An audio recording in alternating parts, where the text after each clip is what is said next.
यहाँ से तो आपकी आरपीएम ज्यादा हो जाएगी। मैं अभी आपको करके दिखाता हूँ। देखो देख लो, सबसे पहले चेक कर लो कि सक्शन फिल्टर होता कहाँ है अपना। हाँ जी, तो कैसे आप सब? आई होप कि आप सब अच्छे होंगे। Welcome back to new vlog. तो आज एक इंटरेस्टिंग व्लॉग आपके लिए लेके आ गए हैं और आज के व्लॉग का जो टॉपिक रहने वाला है वो है बुलेट के आरपीएम कैसे स्लो करें, सेट करें। जो मैंने अपने बुलेट के कर रखे हैं बिल्कुल परफेक्ट, ना ज़्यादा कम ना ज़्यादा, बिल्कुल स्लो दग दग वाली साउंड, यानी कि कैसे सेट करें BS4 कार्बोरेटर वाली में। और कुछ भाइयों की क्वेरी रहती है कि ना इंजन से साउंड आ रही है जैसे टिक टिक की या कुछ भी, तो उसका मैं आपको कुछ टिप्स बताऊंगा जिससे आप इंजन की साउंड को ना यानी कि रिमूव कर सकते हो। ज़्यादा कुछ नहीं करना, इसमें सर्विस के टाइम होएगा वो काम, तो आपको सारा कुछ बताएंगे इस व्लॉग में। तो चैनल पर नहीं होते चैनल कर लो सब्सक्राइब, एक प्यारा सा कमेंट कर दो। जो भाई सपोर्ट करे उनका दिल से धन्यवाद। और कहीं ना बीच में हेटर्स भी होते हैं, आपको पता है। जो भाई सपोर्ट कर रहे हैं उनका तो दिल से धन्यवाद, लेकिन जो हेटर्स है ना वो थोड़े जलते हैं बीच में। तो चलो कोई नहीं, व्लॉग को करते हैं कंटिन्यू। तो सबसे पहले आपको भाई आरपीएम की सेटिंग बताते हैं। देखो आपको पता ही है कार्बोरेटर वाली बुलेट है जो, उसमें ज़्यादा कुछ नहीं होता, यहाँ से सेटिंग हो जाती है। ये स्क्रू दे रखा है देखो, ठीक है। इसको इधर घुमाओगे तो कम हो जाएंगे और दूसरी साइड घुमाओगे राइट साइड में तो ज़्यादा हो जाएंगे, ठीक है। अभी मैं आपको स्टार्ट करके साउंड चेक कराता हूँ कि किस टाइप से अपनी बुलेट की साउंड है।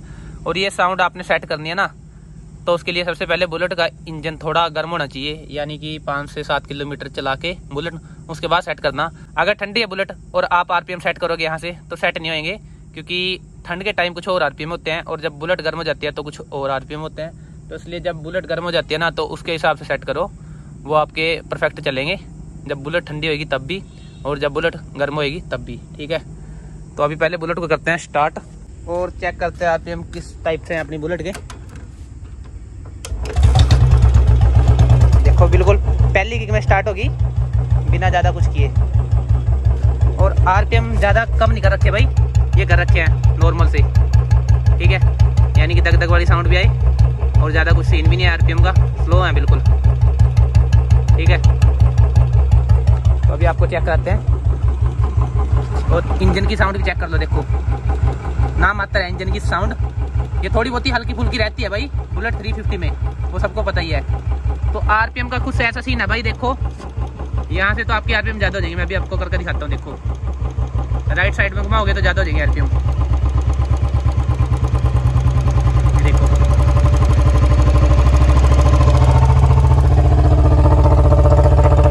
चेक करो, ज़्यादा हो गए, ठीक है। और अभी आपको कम करके दिखाते हैं कि कैसे कम करने हैं। तो उसको लेफ्ट साइड में घुमाना है दोबारा और इसको भाई ज़्यादा वो नहीं करना, बिल्कुल प्यार से ना आराम से अपने सेट करने हैं। आपको पता लग जाएगा जहाँ पे इसकी पिन की साउंड आएगी ना, आपको उससे थोड़े हाई रखने हैं। अभी देखो मैं स्लो करता रहूँगा तो स्लो हो गए, लेकिन स्लो करते करते एक टाइम ऐसा आ जाएगा इसकी ना पिन की साउंड आएगी, डीकम्प्रेसर की पिन की, तो उससे आपने हाई रखने हैं। देखो आने लगी, इससे आपने थोड़े हाई रखने हैं। अब देखो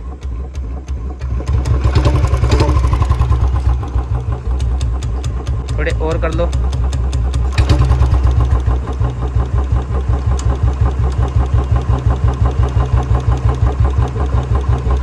ये देखो परफेक्ट हो गए। जैसे अपनी बुलेट के पहले आरपीएम थे ना वैसे हो गए, देखो दग दग वाली। तो आपने भी ऐसे सेट करना है, ज़्यादा स्लो करोगे तो पिन की साउंड आएगी, आपने उससे ना थोड़े हाई रखने हैं। और ये काम आपने जब भी करना है जब आपकी बुलेट गर्म होएगी, ठीक है। अगर उससे पहले करोगे ना तो बार बार पिन की साउंड आएगी, डीकम्प्रेसर की पिन की। आप चेक कर लो, देखो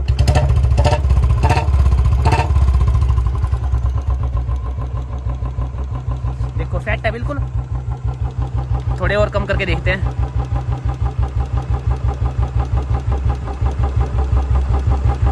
ये देखो और कम हो गए, करो चेक, बिल्कुल स्लो हो गए। इससे ज़्यादा करोगे ना तो डीकम्प्रेसर की पिन की साउंड आएगी। अगर आपको वो भी सेट करानी है तो मैकेनिक उसका भी जुगाड़ वगैरह कर देते हैं कुछ, लेकिन सही है इतने नॉर्मल, इतने होने भी चाहिए, ठीक है।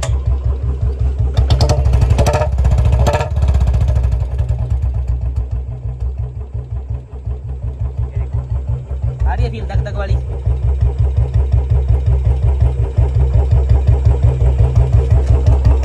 इससे स्लो भी हो जाते हैं, लेकिन मैकेनिक वगैरह क्या काम करते हैं 2 मिनट में आपको बताता हूँ। अभी मैकेनिक क्या करते हैं, ये बॉक्स ओपन करके ना यहाँ इसकी ना मैग्नेट के अंदर डीकम्प्रेसर की पिन होती है एक, ठीक है।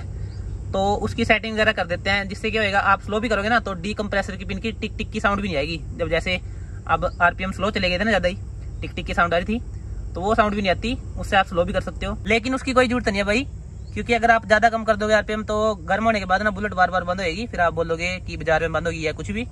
इतने परफेक्ट हैं, इतने मैंने चला के टेस्ट कर रखे हैं, इसमें ना तो बंद होगी बुलेट आपकी, और गर्म होने के बाद बिल्कुल परफेक्ट दगदग वाली साउंड रहेगी। गर्म होने के बाद तो आरपीएम बिल्कुल स्लो रहेंगे दगदग वाले, ठीक है। ये पिन की साउंड भी नहीं आएगी, और उसके बाद जब ठंडी हो जाएगी ना बुलेट, आप स्टार्ट करोगे तो 1-2 बार पिन की साउंड आएगी स्टार्टिंग में, जब तक बुलेट ठंडी है, ठीक है। कभी सोचो भाई कि ज़्यादा डाउन चलेगी, वो आती है, सारे में ही आती है। तो उसका सोल्यूशन भी आपको बता रहा हूँ मैं कि ना आए।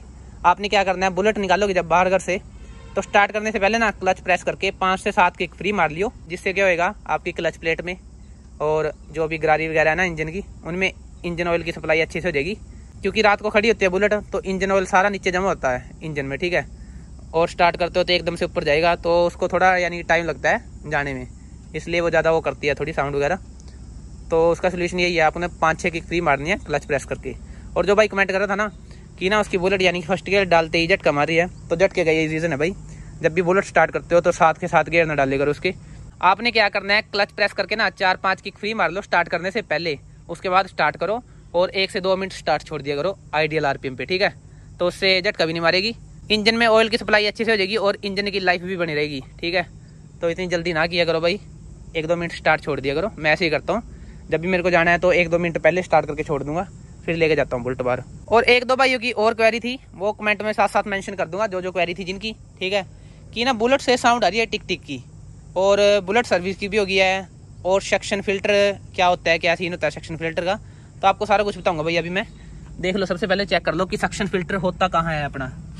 तो ये चेक कर लो भाई, देखो ये डब्बी सी है छोटी सी, इसमें है, ठीक है। छोटा सा फिल्टर है इतना सा। उसका काम क्या होता है भाई, वो ना इंजन ऑयल की सप्लाई करता है अच्छे से पूरे पार्ट्स में, जितने भी इंजन के पार्ट हैं, जितना भी कचरा वगैरह है ना, तो वहीं जमा हो जाएगा वो। तो इसलिए इसको चेक करा लिया करो, क्योंकि वो ना जमा होता है उसके ऊपर कचरा, जिस वजह से इंजन में ऑयल की सप्लाई प्रॉपर नहीं होती, उस वजह से ना इंजन से टिक टिक की साउंड आती है, हाइड्रोलिक की भी साउंड आने लगती है जिससे। तो आप सर्विस के टाइम एक बार चेक करा लिया करो जब भी आप सर्विस कराते हो। जितने भी बोल्ट है ना, 3-4 बोल्ट है नीचे सक्शन फिल्टर, ठीक है, और 2 बोल्ट वैसे हैं छोटे मोटे जिनसे ऑयल निकलता है, तो उनको खुलवा के भी ड्रेन करा लिया करो इंजन ऑयल। उसके बाद फिर अपना सक्शन फिल्टर है ना जो, उसको निकलवा के क्लीन करा के दोबारा फिट करा दिया करो, फिर आप चला के देखना भाई। और इंजन ऑयल बेस्ट से बेस्ट डालो, जिससे आपका इंजन भी साइलेंट रहेगा और पिकअप, माइलेज और परफॉर्मेंस अच्छी रहेगी आपकी बुलेट की। सक्शन फिल्टर के कारण ही ना कई बुलेटों में आवाज़ें आती हैं, क्योंकि क्या करते हैं कहीं भाई, 2 नट खोल के नीचे से बस ऑयल ड्रेन कर देंगे, और जो सक्शन फिल्टर है ना उसको चेक ही नहीं करते। सक्शन फिल्टर का काम यही है भाई कि ना आपके जो इंजन ऑयल है ना, उसको अच्छे से प्योरीफायर करके जितना भी कचरा होएगा ना वो वहाँ रुक जाएगा, और जो ऑयल हो जाएगा वो उसके बाद आगे जाने लगेगा, कचरा नहीं जाएगा साथ में। तो इसलिए उसको साफ़ करा लिया करो 1-2 सर्विस छोड़ के ना। यानी कि मैं तो यही बोल रहा हूँ कि आपको ना कि हर सर्विस पे आप चेक करा लो, थोड़ा बहुत जितना भी कचरा होता है तो साथ के साथ साफ़ हो जाएगा। लास्ट टाइम मैंने भी चेक कराया था इसका, तो उसमें थोड़ा बहुत कचरा था, तो मैंने साफ़ करा दिया था। उसके बाद यानी कि जो ज़्यादा साउंड थी ना इंजन से, वो रिमूव होगी। और इंजन ऑयल मैंने डाल रखा है भाई इसमें कैस्ट्रोल, परफॉर्मेंस 1 नंबर है। 1200 से 1300 किलोमीटर चल गई अपनी बुलेट सर्विस होने के बाद। और आपने एक बात और नोट कर रखी होगी भाई, जितनी आपकी बुलेट का इंजन ना ठंडा रहेगा, उतनी अच्छी परफॉर्मेंस यानी कि साउंड की निकल के आएगी सिलेंसर से। आप चेक करना, सुबह के टाइम कुछ और साउंड होती है, जब गर्म हो जाती है बुलेट तो कुछ और साउंड होती है, यानी गर्म होने के बाद थोड़ी पतली साउंड हो जाती है। तो इंजन ऑयल का काम है मेन कि इंजन को ना ठंडा रखना, यानी कूलिंग वगैरह बनाए रखना। तो मैंने कैस्ट्रोल डाल रखा है भाई, इसमें ओवर हीट तो होता नहीं अपना इंजन, ये मैंने पूरा टेस्ट कर लिया है। जो पहले डाला था मैंने 2-3 बार ट्राई करा दूसरा डाल के, तो उसमें ओवर हीट हो रहा था, तो इसलिए मैंने कैस्ट्रोल डालना स्टार्ट कर दिया। फर्स्ट टाइम डाला है कैस्ट्रोल, बहुत अच्छा एक्सपीरियंस रहा, नेक्स्ट टाइम भी कैस्ट्रोल ही डालेंगे इसमें। और एक भाई और कमेंट कर रहा था कि 40-45 की स्पीड पे ना बुलेट की साउंड नहीं बनती, तो भाई इंजन ऑयल के ऊपर डिपेंड करता है और बुलेट का इंजन कैसा है। ज़्यादा पंगे वगैरह तो ले रखे, क्योंकि कई भाई क्या करते हैं ज़्यादा ही स्वाद लेते हैं इंजन के साथ, रेस्ते वगैरह दे के या पटाखे वगैरह बजा के, कुछ भी लगा लो। तो ब्रांड न्यू इंजन होना चाहिए और इंजन ऑयल अच्छा हो तो 1 नंबर की साउंड बनेगी। तो अभी मैंने आपको बता दिया भाई सक्शन फिल्टर का क्या काम है और आरपीएम वगैरह कैसे सेट करते हैं, ठीक है। अगर आपकी कोई भी क्वेरी होती है तो आप कमेंट कर दिया करो, और ज़्यादा से ज़्यादा कमेंट किया करो, ताकि मैं नेक्स्ट लोग आपके हिसाब से लेके आ जाऊँ, जो भी आपकी क्वेरी है उस हिसाब से। और जो भाई सपोर्ट करते हैं उनका दिल से धन्यवाद, ऐसे अपना प्यार और सपोर्ट बनाए रखे। अगर आपकी कोई भी क्वेरी होती है, ज़्यादा कोई क्वेरी है, तो इंस्टाग्राम पे फॉलो कर लो, दीप ब्रदर्स, ठीक है, यही सेम नाम है इंस्टाग्राम की आईडी का। और छोटी मोटी क्वेरी होती है तो कमेंट कर दिया करो, जब भी मेरे को टाइम मिलेगा तो आपके सारे डाउट क्लियर हो जाएंगे वीडियो या ब्लॉग के थ्रू, तो आप कमेंट कर दिया करो बस। आपके यही काम है। और मैं सोच रहा हूँ भाई, जैसे भाई कमेंट करते हैं ना, तो एक टाइम पे सारे को कमेंट का रिप्लाई कर नहीं सकते और उनके डाउट वगैरह वैसे ही रह जाते हैं। तो उसके लिए मैं सोच रहा हूँ जैसे हफ्ते में मेरे 3 से 4 लोग आते हैं, तो उनमें एक लोग और ऐड कर देंगे कमेंट सीरीज़ का। जितने भाइयों के कमेंट रहते हैं, जैसे एक हफ्ते के अंदर 4 से 5 लोग आए या 3 से 4 लोग आए, तो उनके जितने भी कमेंट है ना, जो भाइयों की क्वेरी रहती है, तो उनको सारों को एक एक करके एक्सप्लेन करेंगे एक अलग से व्लॉग में।